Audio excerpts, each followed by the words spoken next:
So, any of our listeners on X, apparently X has changed their platform where you have to have a premium account in order to go live on X, and I'm not doing that. So, fuck you, X. Fuck you, Elon. All right, thanks, but no thanks there. You can kiss my butt. And I realized people ask, what is your demographic? I mean, well, technically, it's pretty much people over the age of 18 who enjoy travel and know either one of us or want to get to know either one of us. As an American, we have a high rate of sexual currency in Southeast Asia. That's what I've heard. So it's safe to say that Spiegelworld will have the biggest erection at the Rochester Fringe Festival. I mean, this just in, Big Sexy is a criminal.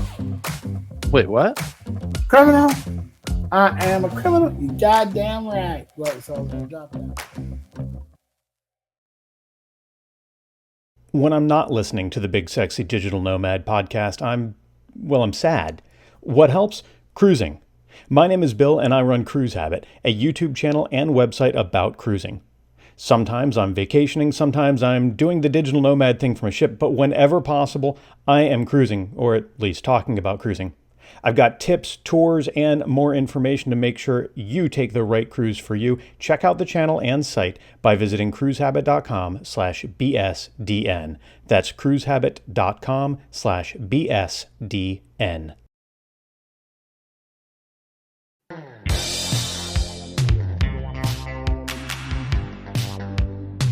Might be a little fiction on the back end, yeah.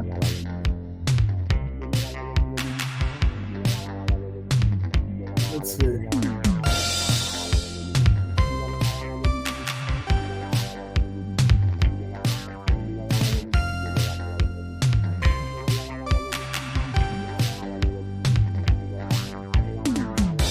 What's going on?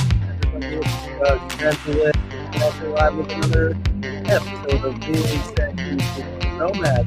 You answer the question, what happened when two old motherfuckers decide to live stream podcast and don't really know what they're doing? Well, that is a very good question that we are actively and currently answering for you, especially if you're an Instagram watcher.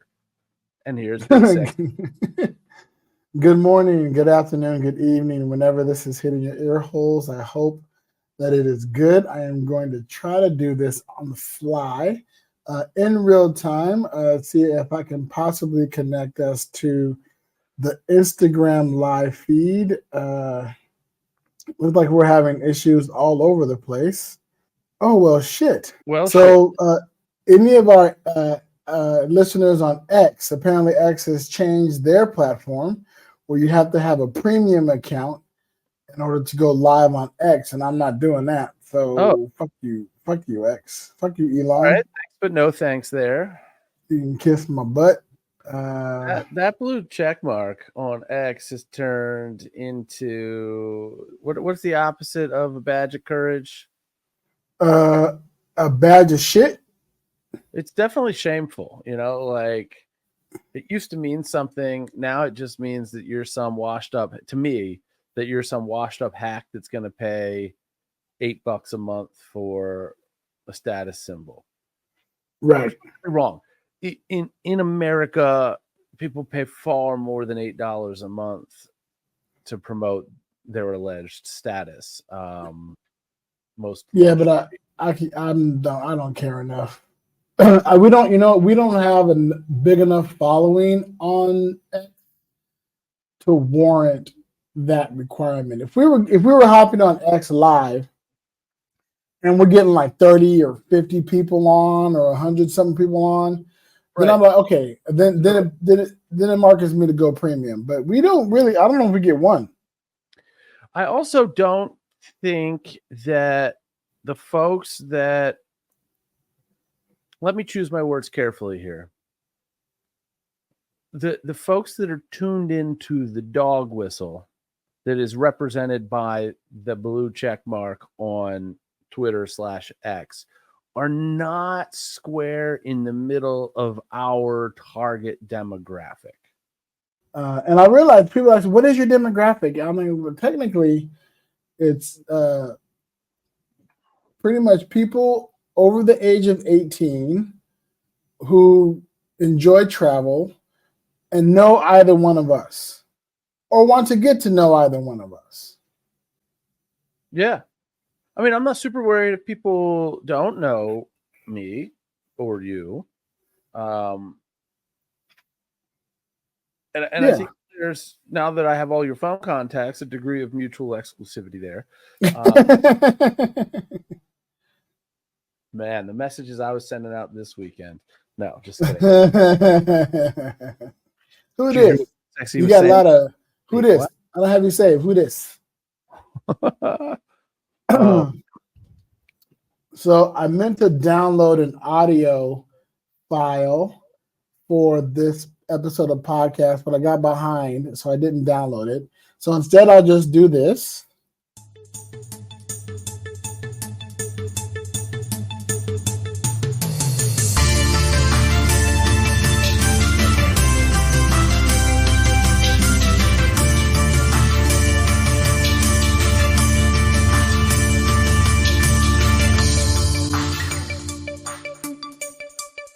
This just in, Big Sexy is a criminal.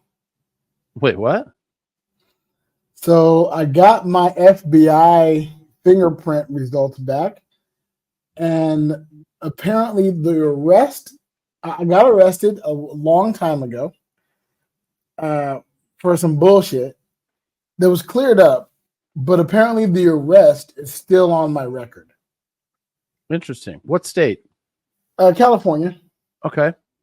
Yeah, so the short story long, I used to sell candles with Party Light, and I hosted a party and did a whole sale and got the items shipped, and they got shipped to the wrong location. So I tracked down to where the items got shipped, and I went to said location to pick up the Party Light items that did not belong to this household. Apparently, the parents weren't home when I decided to stop by this address, and the kids or whoever was there decided to call the police because there was a big black man knocking on their door saying, "Hey, can you give me my candles back?" And I was like, they're like, "We're going to call the police." I said, "Fine.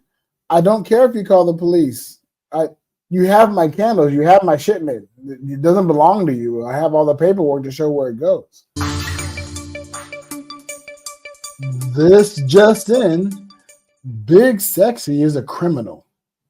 Wait, what? So the cops arrived, and apparently I had a bench warrant for my arrest based on a clerical error of a traffic fine that I had not paid, which I did pay, but it did not get, again, clerical error. It didn't get fixed. Post everything, it got taken care of, and everything was fine, except for I did have this arrest on my record. So again, fast forward, and this was like early 2000s. Fast forward 20 some odd years, and I'm applying for the NOGCAP position in Spain, and I get it, and I have to do the FBI background check for my visa, and I get the email back saying it does show that there's an arrest on this record. It doesn't mean there is any, criminal history. It just shows that there's an arrest. However, there are no specifics in the email. So what does that mean? It means that now I'm going to still submit for the visa, but there is a chance that they'll deny it because of this criminal record that I have on my in my background. This arrest, as it were. So yeah, the sound cue that I was going to drop was the Eminem song "Criminal." Mm-hmm. Because I thought it'd be funny. The criminal, I am a criminal. You goddamn right. Right. So I was gonna drop that, but then I got lazy and didn't download it. So I did just get the news drop instead, but yeah, big sexy criminal. I sent you a link to the petition to file to have that arrest sealed. If you have trouble with it, let me know, because I know a couple of attorneys that are licensed in California. They don't specifically do that type of work, but they may be somebody who knows enough about it or might be able to point us in the right direction of making that actually disappear. Awesome. I'll get on that as soon as we're done here. Where did you send it to? I sent you a message on Facebook Messenger. Okay, cool deal. Which has been a little hokey for me as of late through my web browser. Right. So I'll check it out. Yeah, I clicked over on Facebook and I think that made me glitch. So I said, let me get off that, and I'll wait till we're all said and done. Yeah, it'll be there. But yeah, so that put us in a position of backup mode. You know, nothing in this entire journey has really gone as foreseen or as planned. There's always been hope, but anytime I've solidified what I thought was going to happen, that has changed within the week. Well, there's no conviction, so I think you're going to end up getting this thing ironed out, but you can never tell how particular agencies are going to be about certain things. I'm still hopeful that we end up in Cadiz at the end of this year. Yeah, that would be great. But we may end up in Mexico. That has been discussed. Also, Thailand has been discussed as well. Interesting. However, Thailand used to be easy. It is no longer as easy as it was. I've heard that women still are. Yeah, apparently, yes.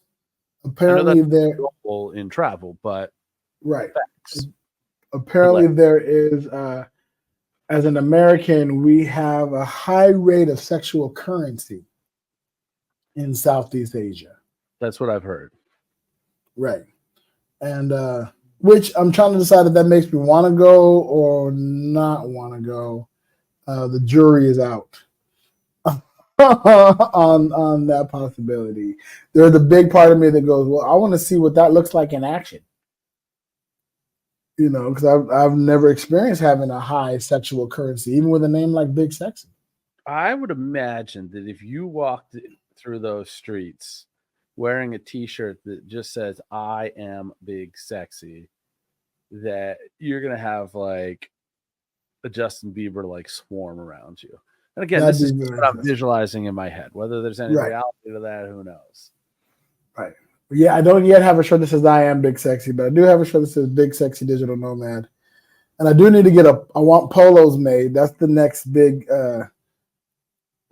clothing purchase. Is I want to get a polo made with our logo on the pocket. I also want to get a button down, like a nice dress shirt that says "Big Sexy Digital Nomad," or has like our cover art on the front of it, so that I can represent everywhere I go. Currently, I'm representing Rainbow Dreamcatcher, the Love Podcast. I am kicking myself because I realized that I bought 2 shirts with the same logo on it, one green and one purple, when really what I should have done is on a different color. We have several different logos, so I'm not making that same mistake twice. I'm going to every new shirt that I purchase will have a different logo on it. Yeah, and my goal is to eventually have a full closet of our swag. There you go. Yeah. Well, a bunch of folks out there have those same shirts. Everybody has them now. But nobody's posted yet. Damn it, guys, post. Post it on the social medias. I want to see that shit out in the wild. Show us the love. Exactly. Yeah, man. So that has been my week. Do you pay attention to European football, aka soccer? No. Well, let me tell you what happened to me recently. Spain was in the finals for the Eurocup. And so everywhere I went, all it was a sea of red and yellow. Yeah. Red and gold. everywhere. Flags, capes, clothing, makeup. The game was last night as of this recording. I want to say viva la España. They won. They beat England 2-1, I believe was the final score. Nice. And it was, I tell you, it was interesting because I don't really care that much. And so I was out for a little bit, and you could tell which screens had a delay because there would be an eruption over here to my left where we're sitting, and there's another group watching the game right in front of us. There'd be an eruption to the left. About a minute later, an eruption right in front of us. Interesting. I went, oh, okay. So there's a big delay there. Big delay. Yeah, when we were watching the Netherlands versus Poland, there was that same kind of delay, but literally bars that were right next to each other. So something would happen on our screen, the entire bar would erupt, and the bar next to us was completely quiet. And I'm like, why is nobody excited? I guess they just don't care over there. And then, no, flip it. I'm sorry, flip it. It happened over there first. They erupted, and we're like, whatever. And so we start watching our screen, like, what happened? What's going on? And like, oh, man, there must be a delay. Okay, because we're not reacting. We're still watching. Now, everybody's watching with an intense purpose and curiosity because something's going to happen. Yeah, and then, you know it. Yeah, you know it. And I'm like, oh, damn, we're in the spoiler zone. Y'all need to get that shit synced up because, you know, spoilers for football. But yeah, if you haven't watched the Eurocup yet, spoiler alert, Spain won. So of course it was loud as fuck last night. You know, horns, chanting, singing. It was massive. It was crazy, but also awesome. I think one of the big problems here in the States is access. You know, where is it that I can go to watch that, and therefore not having an automatic answer to that question creates some difficulties. So I don't and I'm not rare. I'm kind of becoming the norm in the whole quote unquote cord cutter movement. And, you know, I don't have normal broadcast cable at my house. And I think that is becoming more and more the norm, not the outlier. And as a result, it's not only like things like overseas soccer or whatever that I don't have access to, or I don't know where to access it. But one of the other things that's really taken a hit, something that I used to watch all the time, but because of the way that the rights of the broadcasting exist, I don't watch baseball anymore. Really? I don't, and it's not for a lack of desire, but like, so to compare and contrast, the $11+ billion a year industry that is the NFL, they have the reason why they grow so rapidly, why they make so much money, most of which comes from the broadcast terms, is that, you know, as a general consumer, when and where the NFL games are on. Yep, on TV on a Sunday. And here's the thing: there's a format to it. Okay, so your games are either, and I'm going to give these times from U.S. East Coast because I believe that is the standard that everything works off of for the NFL. You have a rack of 1 o'clock games on Sunday. You have a smaller, broken down regionally selection of 4 o'clock games. Correct. Also on Sunday. There is usually one and only one nationally broadcasted Sunday night 8:30-ish p.m. game. It might be 8:15, something like that. Somewhere around there, yeah. For between 8 and 8:30. 30 years or so, there has been Monday Night Football. One One game, except there are like 2 times now where like opening weekend they'll do 2 Monday night games, Right. but they stagger them. And then there's another time in the season where sometimes there's 2 Monday night games, but again, it's still Monday night. Okay. There are no Saturday Thanksgiving. games. Thanksgiving is a thing now. Thanksgiving has been a thing for quite some time. And Thursday, but the Thanksgiving thing has kind of blended into and been expanded because what they used to have 2 Thursday games, a 1 o'clock and a 4 o'clock, which are the standard times for games. The Dallas Cowboys would always host one of those games. The Detroit Lions will always host one of those games. It usually always an NFC and an AFC game, one for each division.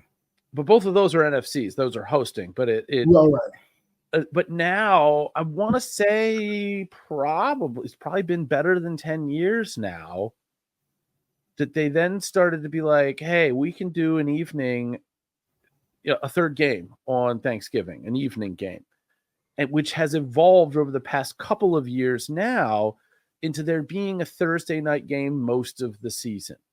So they have slowly expanded the days, but you don't have to worry about where you're going to watch the NFL on Tuesday or Wednesday. Right. Not like baseball. No, again, baseball's totally different. All right. Or basketball. Baseball and basketball. Yeah.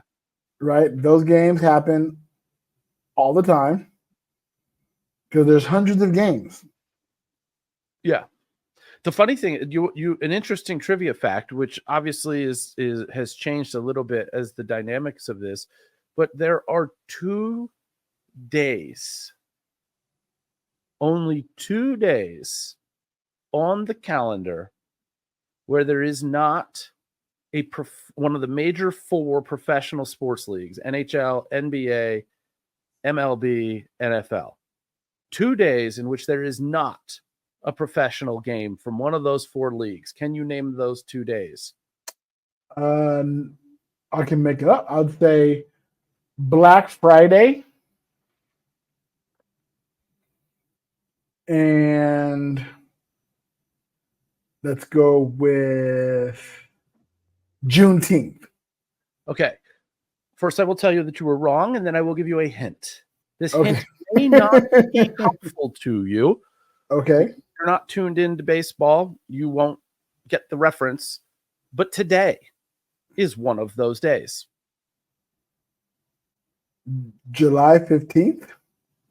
Okay, you have accurately used a calendar or know what day it is. Well, only because it's on my computer. But the 2 days are not calendar days, so to speak. They are the day before and the day after the MLB All-Star game. Oh, yeah, you're right. I didn't even know that happened. We are in the part of the year where there is no NBA or NHL or NFL. Right. So the only thing that's really played during the summer, not is baseball. Every team has a game every day, but every day there is an MLB game except the day before and the day after the All-Star game. Interesting. I never knew that. I never knew that. And that is enough sports talk until we hit episode 100. And then we're going to talk about NASCAR. Once we get to episode, we'll talk about some NASCAR. I'll relive my Jimmy Johnson days. So NASCAR really, the main, like the big race, those are only on Sundays. So, they'll never fall. The MLB All-Star game is always on a Tuesday. It's generally in July. I mean, the only reason that it wouldn't be in July is something like, a global pandemic or whatever probably changed that. I don't even remember when the All-Star game was that year. And obviously that whole only 2 days thing did not apply when they were canceling games, but in normal practice, in normal game procedures. Yeah. Well, I guess the only place you could watch European football would probably be ESPN. If you got the ESPN streaming package, I imagine there. And then if you got like any of the, but it's cable. So not ESPN. The streaming is not cable, but Otherwise, it's the cable channel. But you mentioned, you're decablifying, you're uncabling, you're loosening up the cables, getting rid of the cables, and streaming. So I think ESPN is probably the only place, only because it was the Eurocup final. Yeah, right. I'm sure they didn't have any of the playoffs happening in London. I don't know where they played. You've gone beyond my realm of knowledge about this whole thing. Because I want to say that I saw a ton of advertisement. Is this like a long tournament that started around the time that, like, right after maybe like the 1st of June? I know that's when I think the finals kind of begin around then, maybe. Okay, that might be it, because they were advertising for some big soccer event that was coming to London literally like the week after we left London. Okay, yeah, that's probably the Eurocup. I know that they were in it in the finals. They made it to the big game, but I don't know if they played in Europe. I can always we can check. We do have the devices in front of us that allow us to search for those kind of information. Where was the Eurocup played? I want to like European soccer. I really do. When I lived in Chicago, the second year that I was out there, when we lived not too far from Wrigleyville, we were not in Wrigleyville, but we were probably within, wouldn't want to walk there, but if you tied one on, you wouldn't mind walking back distance. 10, 12, 15 blocks, something like that. I don't have to look it up to know for sure. And about, 2-3 blocks away from where we lived was this bar that on the weekends, during the day, would always have some sort of European soccer match that was playing in there. And people knew that, and they would flock to this place. And there's just some sort of just buzz that goes along with people standing around and watching something that might not have the nonstop action, the full 90 minutes that you expect from like an NHL game or even an NFL game during plays. And it's definitely oh sweet, we're getting some spam on the Twitch. Oh yeah. Hey, thanks to the Twitch bot that's there spamming your whatever. Shout out to you. You deserve it.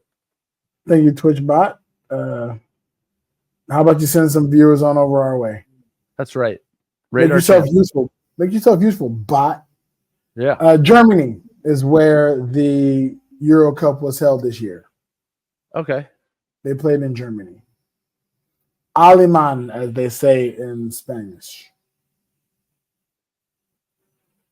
So it was very loud, to say the least. It was very loud here, and it was everywhere. When I say everywhere, at least everywhere. I stopped off at Plaza Mayor to pick up some dog food. They had Plaza Mayor, like this outdoor shopping area. They had the entire middle section, their seats, and there was a big screen for people to watch the game. The game started at 9 p.m. our time. People were sitting down waiting for the game at like 6 p.m. Wow. 6 p.m. the place was packed for a 9 p.m. start time. So yeah, it was intense. It was definitely intense. Maybe 7 p.m. I taught my first improv class. Oh, nice. Yesterday as well. Shout out to mylaga.org who helped me sponsor the workshop. There were 5 other people. So thank you all for coming out and playing. I got some really good feedback on the class, and I apparently do know what the fuck I'm talking about, which is always good to have a reminder. Yeah, for sure. That people are like, oh man, that class was great. Appreciate the feedback and okay, but puff me up a little bit. Go ahead. All right, my shoulder kind of raised up a little bit. Hey, I know something or two about improv. I've been saying that, but it's nice to put it in action. I have been invited to a performance. If any of our listeners will be in Spain, in Malaga, on July 24th, I will be performing. I'll be performing improv with the Malaga.org troupe. And I will, of course, be sending links. So stay tuned for ticket information and booking information, location, all that kind of good information to come soon. So I'm really looking forward to that. I'll be hosting another improv workshop this weekend. The host was like, do you want to do it every weekend? We try not, because the numbers tend to be low. And I said, look, I'm only here for a few more weeks. So yeah, if I want to do it every chance that I possibly get. Well, you don't want those groups to be huge anyway. I don't want massive. A good number would be 10 people. Yeah, I think when we were trying to line something up for Matt to do, and Matt's pretty seasoned as far as not only doing improv, but teaching improv. He's been doing that for a long, long time. I don't know how long you've been doing the teaching side of things, but I want to say that his magic number was no more than 16. So you're not necessarily looking for filling an auditorium. 30 or 40. No, that's insane. Yeah. No. Yeah, my magic number is anywhere between 12 and 14. Because I really do like to give individualized feedback. I think too many more than that, and you run out of time. Yeah. Right, you really run out of time unless you're doing like a 3 or 4 hour workshop, which this one was only a 2 hour workshop. So I mean, it worked out perfectly. Everybody got to play a lot, which is always helpful. One of the attendees was like, "Oh man, I wish there were more people. That way I can sit back and watch." I was like, "No. Even if there were more people, you're not sitting back and watch. I will. You're gonna play. You're gonna get down there because you're here to learn, and I'm here to teach." So that was a lot of fun. Can't wait to do it again. I'm also going to reintroduce the line dance class to my repertoire. What I might do is do improv from like 5 to 7, and then teach a line dance class from like 7:30 to 9 or something along those lines. Because it'll still be light. It'll be cooler off than the heat of the day. And hopefully I'll get some people out to come and have some fun.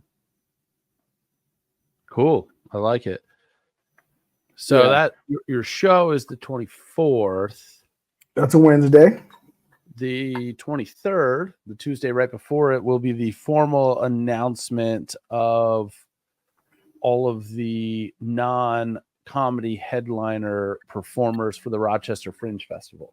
So are you considered a non-comedy performer? Non-comedy headliner. They announced last week sometime that the one night only headliner Pete Davidson is doing a show there. So that's been announced and tickets are on sale for that and only that. Obviously we know who's performing and when, but and people have leaked that they'll be performing, but the ability to purchase tickets to any of the Rochester Fringe Festival shows to get the real details. We're not supposed to formally put out any announcements until this big reveal. That is next Tuesday morning, East Coast time. Tickets to all of those events will start to go on sale at noon. So cool. I don't expect it because of the nature of what I have observed with live entertainment generally to sell out super early. But I will say that the theater that I'm performing my shows in only has 108 seats in it. So I would say that when I put on a show, I'm averaging 120 to 200 people. So if you see dates that you know that you're targeting, get those tickets earlier. Don't wait till the last minute. Just out of courtesy, you know what I mean? Get the tickets, get them early. You know that we promote that here. Get the tickets, get them early as soon as you can. Get the tickets. And the other thing is, I learned in another call that I had today there are over 1 million people apparently that will attend a Rochester Fringe Festival show this year. Really? Fuck, that's a lot of people. Apparently.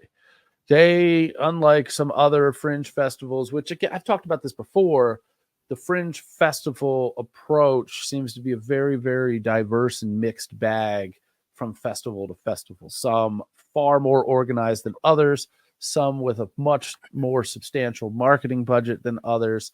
Some of them are just far more established in general than others. Rochester appears to be near the top of that heap. So there is a distinct possibility that some of these shows do sell out sooner based on the way that Rochester Fringe inherently markets their shows. All right. And their whole event. But again, they also, keep in mind, they've got 20 plus venues. It's really a big deal. Spiegel World is somehow tied into this whole thing. And I think is one of their big sponsors, because Spiegel World has a big Spiegel tent that they erect in the middle of, somewhere in the middle of the city. That's kind of a normal place for everybody to kind of like a hub to hang out and work for, a meeting place and everything like that. I think I've mentioned in the past that there are definitely, companies out there, Spiegel World probably being among them, that will scout performers, especially like acrobatic type performers, right, to potentially get them. Other Fringe festivals come here to scout performers and try to get people to go to their festivals and things like that. So it's safe to say that Spiegel World will have the biggest erection at the Rochester Fringe Festival. I mean, that's wise. Yeah, I would say so. I mean, you're not too far from Niagara Falls, and that's up there and pretty big. It's pretty epic. Yeah. It's cool. That sounds amazing. I was leaning towards maybe I'll be able to go. Maybe I was kind of like looking up flights and things in that nature, because I thought we would be in the U.S. for sure. Now nothing is for sure. Right. So I'm in that place where I had plans, speaking of tickets and seeing shows.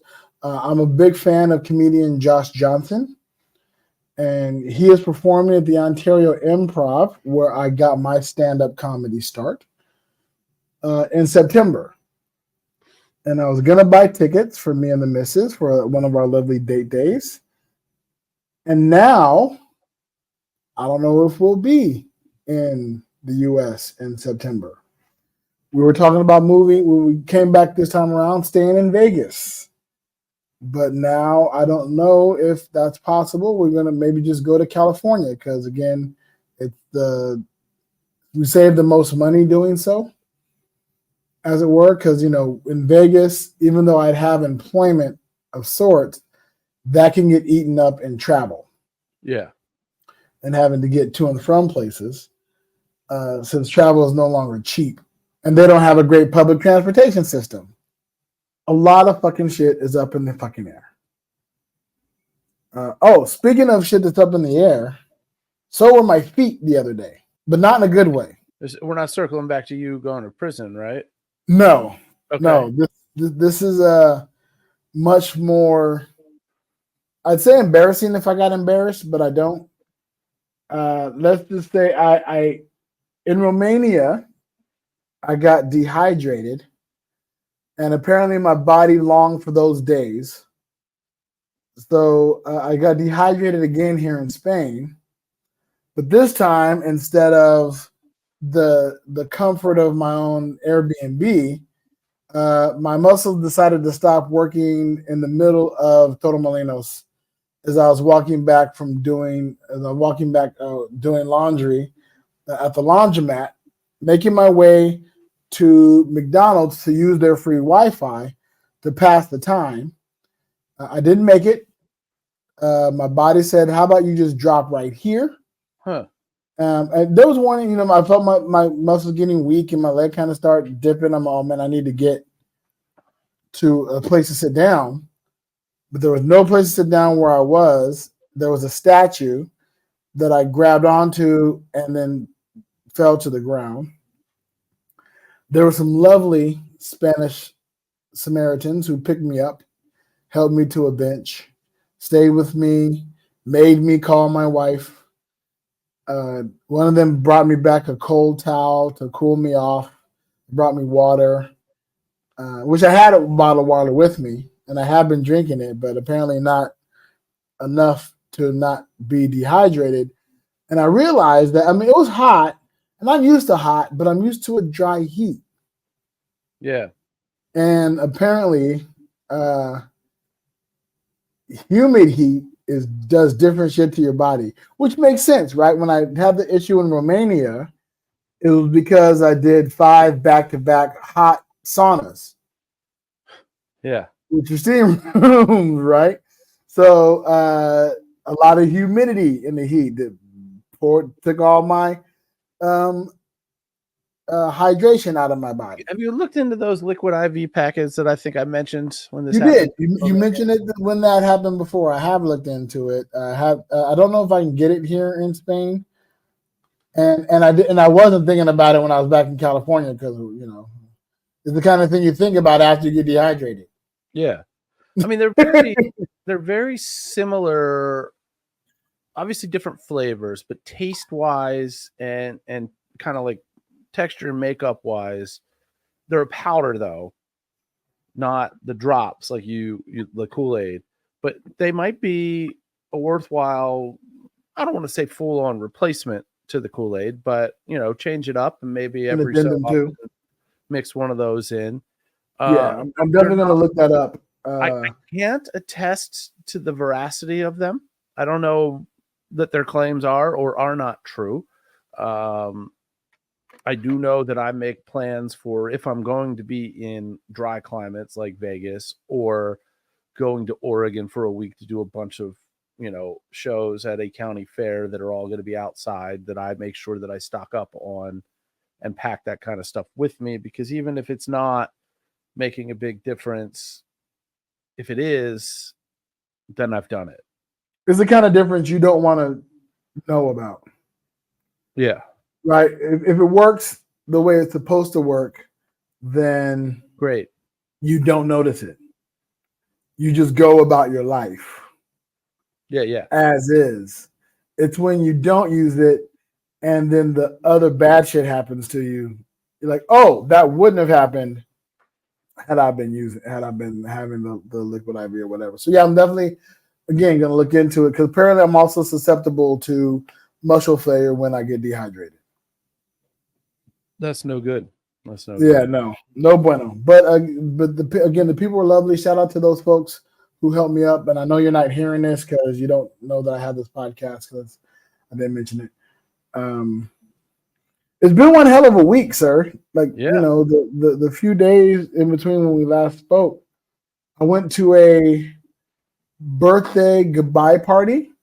Shout out to Maki, who is headed back to, I think, the Netherlands. She's going back to the Czech Republic. She had a goodbye party. I went to the party and I didn't know anybody, like I do. But the key word that got me to go, because they posted in one of the WhatsApp groups about the party, and I saw it, and I was like, oh, well, I don't recognize any of the names on the list, but you know what? It's a party. And they had the key word, karaoke. There you go. If there's karaoke, I'm good. Did you ever connect to whoever it was that I tagged you in that was looking for a Shrek karaoke person? I haven't heard back from them. I mean, I commented on the post as well. I didn't message them directly, which I probably should. But they also haven't messaged me either. So yeah, but I'll send them a message and be like, see what they need, when they need it, where they need it. There's a lot. So the party was wonderful. Shout out to everybody that I met there. You all were amazing. A lot of fun. The energy was fabulous. Maki apparently is an amazing singer. We did Phantom of the Opera together, and she killed it. It was a lot of fun because, I walk in. Let me set the scene. So I walk in, everybody's kind of just standing around. I'm there maybe about an hour later than the start time because I want, I initially want to be at the beginning, but I don't want to be like the first or second person there because I don't know anybody, right? So it's like I'd rather get there when people are already there and established, and I can kind of introduce myself. So I walk in, everybody's kind of standing around in a circle, all quiet and talking to one another. And I introduce myself, of course. And the person who came with, hey, I'm Fran. I said, hi, I'm Big Sexy. That elicits laughter, naturally, which does because, people are often in disbelief that I offer that as my name.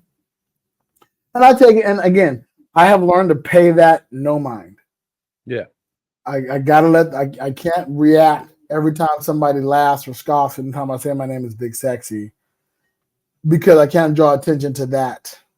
Yeah. Of course. Thing, right? So, anyhow, introduce myself, and then one of the guys says, "Oh, are you gonna sing some karaoke?"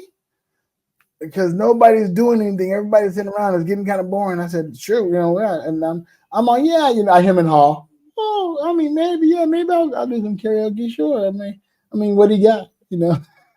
Right? And I talked to this other guy, and I said, he's like, yeah, you gonna sing? I said, yeah, I'll sing. I don't know what should I sing? He said, I don't know. I asked him, so give me a year. And he gives me 1974. 79. When did My Sharona come out? Maybe it was 1984. So whatever year he gave me, I ended up doing the knack My Sharona. Okay. And kill it, of course. It's love the song, one of my favorite songs. I have a blast. That kind of gets the party started. So instantly I go from who the fuck is this guy? 79. No, the 70s, yeah. So who the fuck is this guy? He calls himself what? Oh shit, this dude is amazing. Right. And then I go to the person whose party it is, introduce myself again, and I ask her, like, okay, what is your favorite style of music? She says musical theater. So I say, oh, what's your favorite musical? She goes, Phantom of the Opera. Those that know me, and to those who don't, my number one favorite musical of all time is Hamilton, an American musical. That only recently replaced Phantom of the Opera as my number one musical of all time. So she said Phantom of the Opera, and I went, I got you. So I went up and I did Music of the Night, and killed it. Oh man, I was in the zone. And then she goes, can you do Phantom of the Opera? Of course I can do Phantom of the Opera. So she comes up and we sing Phantom of the Opera together. Blow it out the fucking party. So now it's a fucking party. Everybody's like, oh, video. Tell me there's video that we can post on our Patreon. Oh, there is video. There 100% is video, and I will 100% post that on our Patreon. And if you want to see that video, you can swing on over to bullwiththebutthole.com. Join our Patreon feed, and I'll post it there. And I'll post it for all members. So you don't have to be a paid member to see that video. Sweet. To see that. And then I may have another video of me singing a different song, and I'll post that to the paid members so you guys get a little something extra. But so we kill it, and then we're having fun and just talking and shooting and having a good time. And then they turn off the karaoke and they go up to do, they're a band. Several of them are band members. So they play a small, tiny set, which I really, really wanted to jump on, to go on stage and take the mic away from the main singer. He did a great job. Don't get me wrong. It was fun. It was great to listen to. And it was Fran, the guy who I think put the invitation and first welcomed me. So, and he was having a good time or whatever. It's just, they were doing songs that I love and then songs that I didn't know. I mean, I couldn't do all the songs because some of them were Spanish and I don't know the fucking songs. But like they did, Every Breath You Take from, The Police. They did Creep by Radiohead. They played around with La Bamba, right? And it's like, oh man, I want to get in there. And of course, I'm over by I suddenly became the sound guy because the mics were getting feedback. And I said, oh, let me help you out here. Let me tweak the gain a little bit. Let me raise the mic. But we can't hear him on the microphone. I got you. Let me turn the mic up a little bit. So now I'm the audio technician. It was a lot of fun. It was a lot of fun. So we definitely had a blast. It was great going from, like I said, going from who is this to wow, you're fucking amazing. Yeah. And dancing. Then they put on some, bachata and salsa music, and everybody started dancing and having a good time, which gave me a chance to sit down and rest my voice and eat the off-brand Pringles that they had there. They had munchies, but I'm particular with my food, so I didn't eat any of the munchies except for they had barbecue off-brand Pringles and regular off-brand Pringles. So I did the very weird OCD thing of getting a stack of those chips and putting them side by side and then shuffling one on top of the other so that every other one was a different flavor. Oh, there you go. And I watched somebody watching me do that because I had a big fucking stack of chips. And they're like, what? And I said, and then I sat back and just enjoyed the chips and talked. The bomb thing was that place was in a theater space called Backstage Academy. Shout out to Backstage Academy, who I will be in talks with about possibly teaching one of my workshops there. As a matter of fact, nice. I'm going to call or I'm going to WhatsApp the guy today to see if it's possible to get something together this Saturday, right? If I can do my workshop class this Saturday, because this past Saturday I did it in a park. But if I could do it on an interior space, that would be much better. Right. One would be much cooler. I don't have to worry about dead pigeons. Let me tell you something about this park. The seagulls out here kill pigeons. Really? Like savages. Every place we wanted to go had at least one dead bird. That's unique. And I saw a pigeon die and watched a seagull eat it. It was, they talk about the circle of life. Yeah.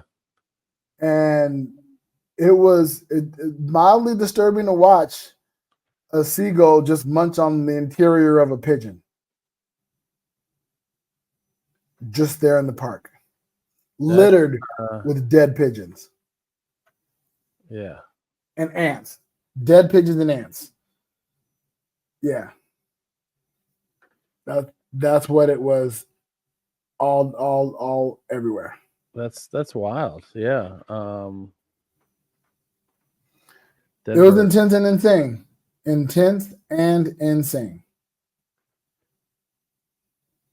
So I can announce something here. It just became available, I think yesterday. Okay. I kind of talked about how out of Baltimore we are working on doing a magic themed cruise that's going to be pushed and promoted by Elkton Magic. Yes. It is official. Dun, dun, dun, dun, dun. The magical vacation like no other is coming. It will be out of Baltimore April 13th through the 20th, 2025. If you go to gowithlisa.com/group/Elkton Magic, you'll be able to get all of the information, book your cabins or anything like that through them. And basically the way that we've got it set up, because Elkton Magic has a budget, we're paying the performers that are going to be on there.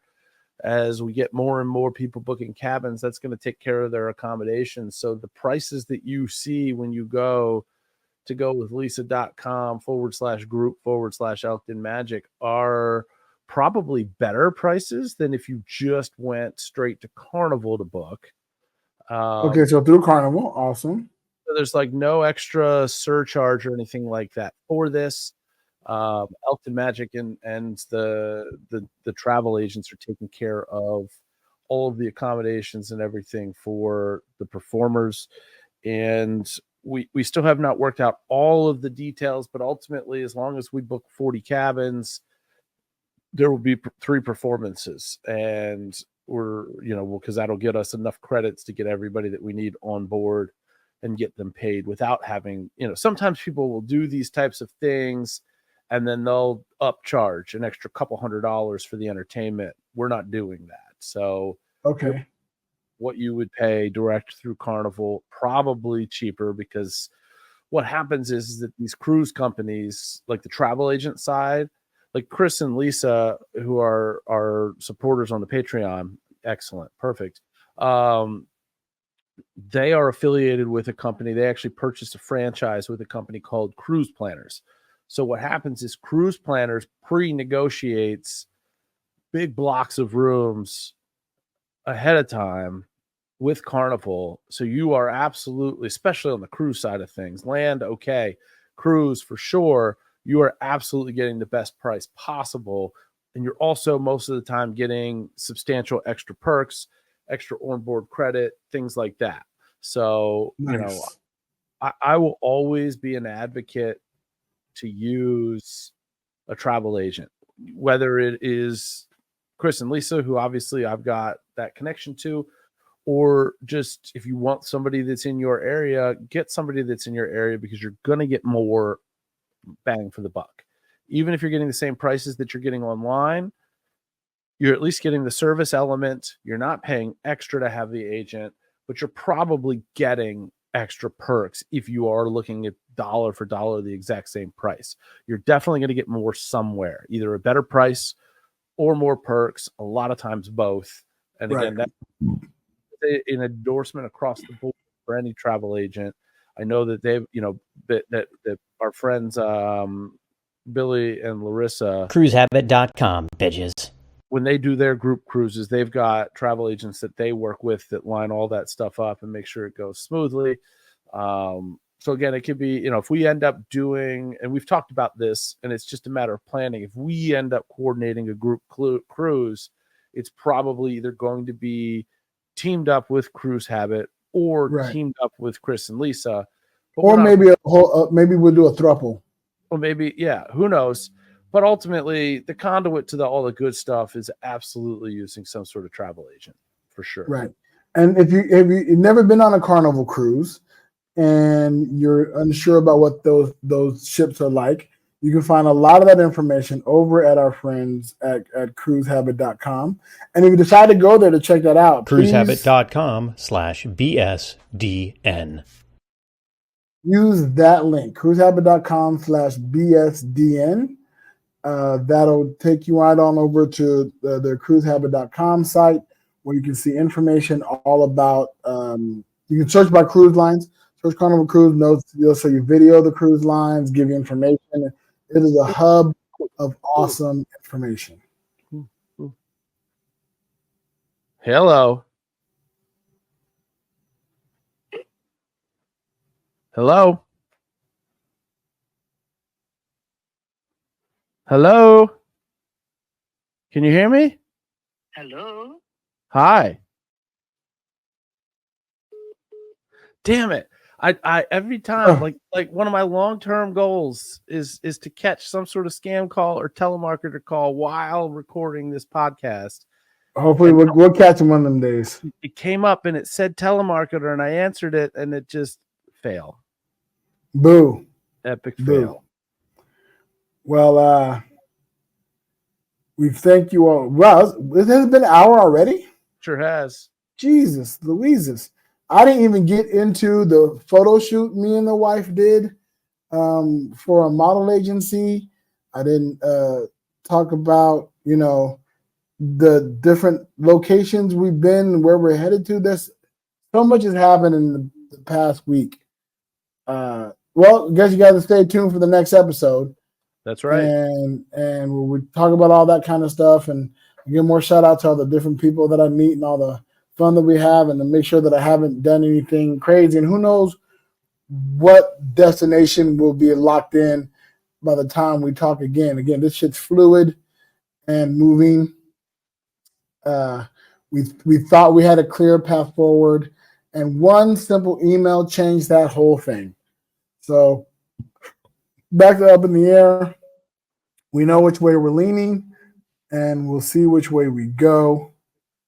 But in the meantime, you guys do all the things. Go to bullwiththebutthole.com. Sign up at our Patreon. Hit us up on the social medias. We have a merch store. Swing on over to whereisbigsexy.com. Wear like you're wearing clothing. You can check us out over there. You can get some of our wonderful and amazing merch and swag. You can put it on a hat, put it on a shirt. I know they're having a sale. All on sale right now. They're always having a sale, but everything like 30% off right now.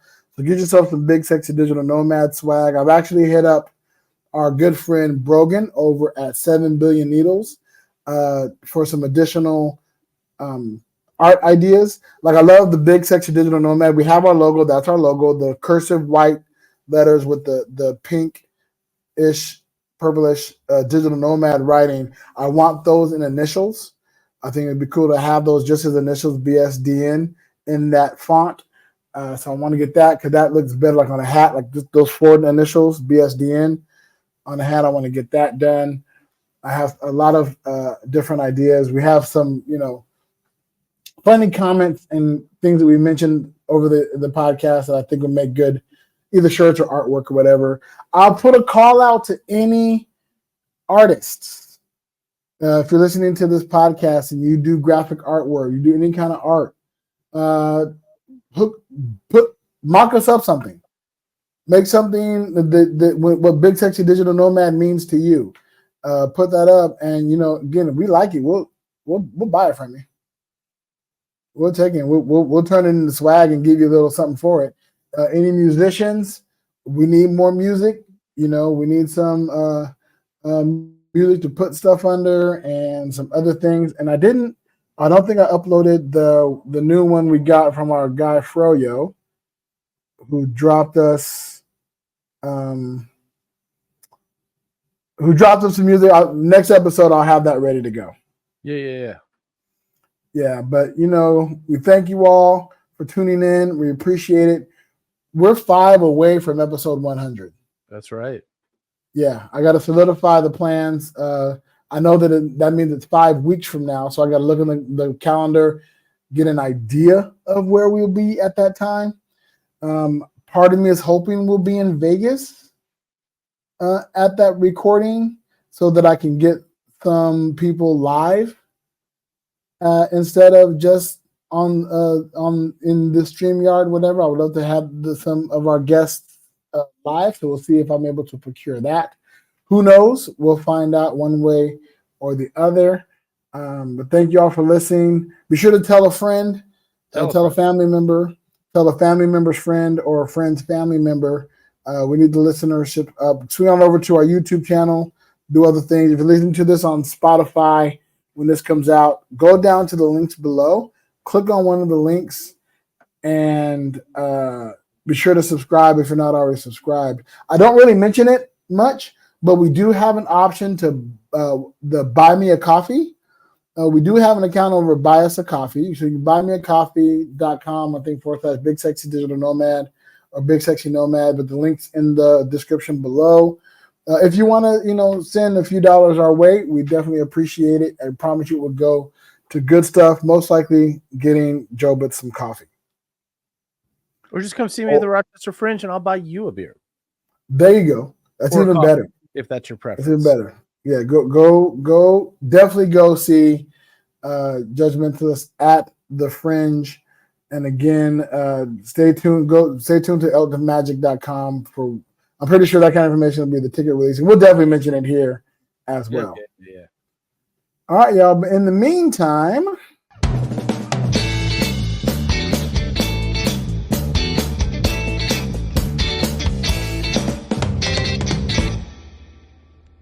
safe travels. Safe travels. Safe travels. It's like the wave.